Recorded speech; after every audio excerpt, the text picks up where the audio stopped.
Good morning. It's time for our children's message, and I know that you are all children of God, and we definitely have children watching us online today. Our story this morning continues in this Gospel of John, but we've made a big leap forward, and even though time-wise not much time has elapsed. In fact, last week, our story was about washing feet, right? And that was taking place at a dinner that Jesus and his disciples were sharing in together. And he washes their feet, and then he goes on for 4 chapters in John's Gospel, saying goodbye to his disciples. They call it the farewell discourse, and there's lots of great material in there, and we're getting little bits and pieces of it here and there. But in those chapters, it all takes place in the same night around that dinner table. And then we arrive at the chapter that we hear from today in chapter 18, but the story moves. And it's about this move that I want to talk about.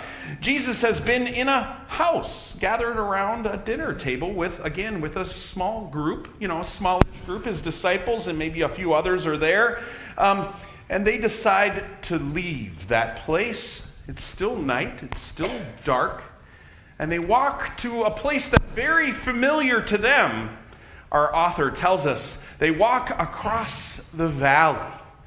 The Kidron Valley, which is the valley that's right along the east side of Jerusalem, the city of Jerusalem. So they kind of go outside the city walls and they go across the valley and they find a garden. And they settle into this garden. It's a place that they've been before, and they probably feel kind of safe there because inside the city things are starting to kind of get unsettled and move around. And so Jesus is there with his disciples in the quiet of the garden, enjoying each other's company. Now, John's story is a little different than the other gospel authors, because in the other gospel authors, they say that Jesus prays in this moment. Well, Jesus has already prayed in John's gospel. He's already shared his prayers and his hopes and his dreams, and he's made his pleas to God as well. So Jesus and his disciples are enjoying the quiet and the peace and the relative tranquility of this garden. And then John's gospel says a detachment of soldiers, Roman and Jewish, came for him. It's an interesting detail and one that is unique to John's gospel because a detachment of soldiers is about 600 soldiers. Now, could you imagine the noise that 600 soldiers would make as they're marching across a valley towards this garden, clanging with spears and swords and torches and lamps, and their armor probably smashing against each other, and just the noise of this. Can you imagine what Jesus and the disciples heard coming down the valley towards them? And what a frightening scene that might be. And then it says the soldiers arrived, and with them they had Judas, who had been one of Jesus' disciples. Jesus had shared that meal that night beforehand with Judas. And Judas went away. It says Judas betrayed Jesus, and this is the betrayal. He left Jesus. And now here he comes with 600 soldiers and officers marching into the garden. And Jesus comes out. Now, quite a scene. And the anxiousness of the disciples and whoever else might have been with them What were they feeling? What can you imagine they were feeling in that moment? And we're left to wonder. But Jesus steps out, it says. It says he comes out of the garden and faces the detachment of soldiers. Now, we know it was dangerous.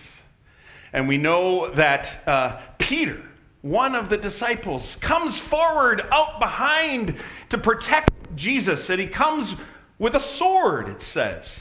He comes with a sword, and then he swings his sword and he hits the ear of one of the slaves that are there.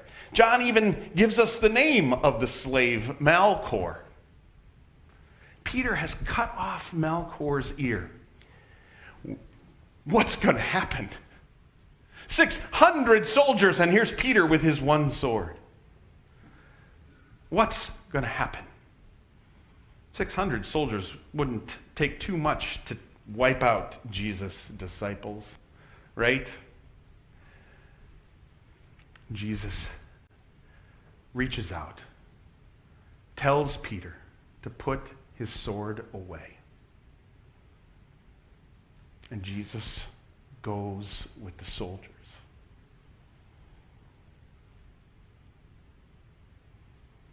Something for us to wonder today. In our news, there are lots of stories of armies and people fighting.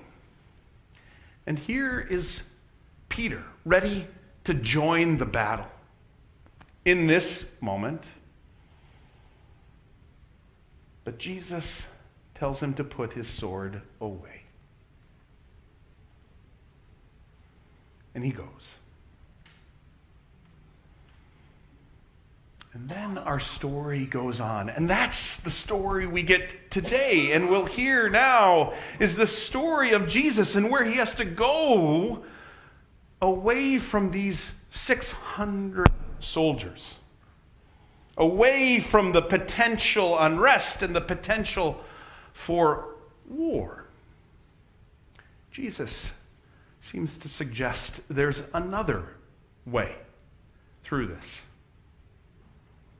And so today, as we think about this story, we think about war, we think about peace, and where Jesus lands in that question between war and peace. What does Jesus do? He tells Peter to put his sword away. So today, we think, we hope, and we pray for peace. Thank you. Let's listen to our story now.